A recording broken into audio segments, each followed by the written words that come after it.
આ જે કમળ પુષ્પ જે છે એ બ્રહ્માની સૃષ્ટિ નથી. આ કમળ પુષ્પ એ નારાયણે નિર્માણ કર્યું, નારાયણની સૃષ્ટિ છે. એટલે આ કમળ એ બ્રહ્માજીએ બનાવ્યું નથી. અને બીજું એવું કહેવામાં આવ્યું છે કે આ નગરી જે કહું છું આનંદનગર, જેનું એક નામ અવિમુક્ત નગર છે, જ્યાં શિવ અને શિવા બંનેથી જુદા ન થાય, એ નગર, એનું નામ અવિમુક્ત નગર, અંતે દેહ ત્યાગ માટેની નગરી, એ નગરીનું નામ અવિમુક્ત નગર. આ જગતમાં બીજું એવું સ્થાન આખી સૃષ્ટિ બ્રહ્માએ બનાવી, પણ મહાદેવે આ સ્વયં પોતાના માટે પોતાના હાથે જે નગરીનું નિર્માણ કર્યું એ નગરી અવિમુક્ત નગર, જેના અનેક નામ. એક નામ કાશી છે, એક નામ વારાણસી છે, એક નામ અવિમુક્ત નગર છે, એક નામ આનંદ નગર છે. આનંદની નગરી આનંદ નગરી છે. માટે આ કાશી જે છે એ બ્રહ્માજીની સૃષ્ટિ નથી. આ કમળ જે છે એ પણ બ્રહ્માજીની સૃષ્ટિ નથી. આ કાશી નગરી જે છે એ બ્રહ્માજીની સૃષ્ટિ નથી. માટે એ નગરી આજે પણ લોપ થતો નથી, કલ્પનો અંત થાય.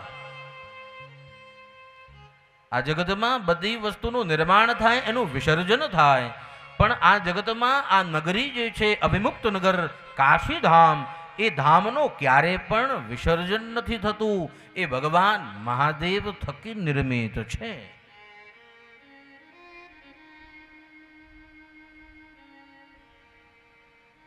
આ કાશી નગરી બહુ અદ્ભુત નગરી છે. શાસ્ત્ર એવું કહે છે કે ભગવાન શિવે આ નગરીને પોતાના ત્રિશૂલ પર ધરી છે.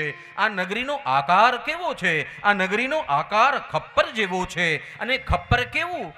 આ પૃથ્વીથી અલિપ્ત છે. એમાં માયાના કારણે આ જીવ એમાં આવી જઈ શકે છે. બાકી પૃથ્વીથી અલિપ્ત નગરી આ કાશી છે. આ કાશી નગરી એક પૃથ્વીથી જુદી છે.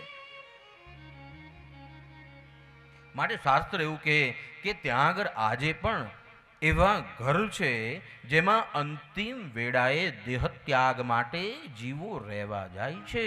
એ નગરીમાં મહાપાપી, અરે ખલ, દુષ્ટ, રાક્ષસ વૃત્તિવાળો જીવ એ નગરીમાં જઈને વસે ને, અને એનો જીવ છૂટી જાય ને તો પણ એ કૈલાસમાં જઈને વસે છે. એ નગરીનો અદ્ભુત મહિમા છે. અને માટે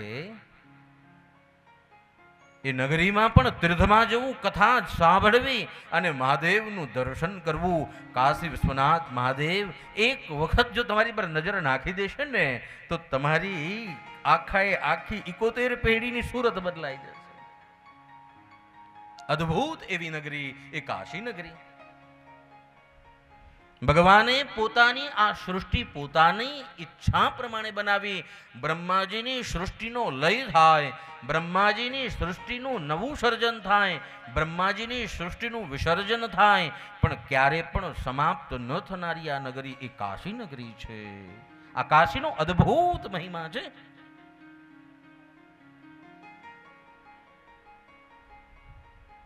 અને એ કાશી નગરી,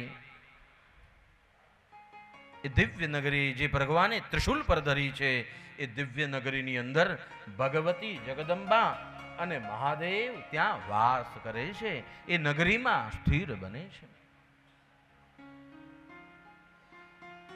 અને એ નગરીની અંદર ભગવાનને એવી ઈચ્છા થઈ કે મારા 5 કૃત્ય છે, એમાંથી એક કૃત્ય હું વહેંચવા માટે મારામાંથી જ કોઈને ઉત્પન્ન કરું. ભગવાને પોતાના વામ અંગની અંદર અમૃત ઘસ્યું, એક પુરુષ ઉત્પન્ન કર્યો. એ પુરુષ શ્યામવર્ણી હતો અને એ પુરુષને દિવ્ય દ્રષ્ટિ આપી અને કહ્યું, જાઓ તપ કરો.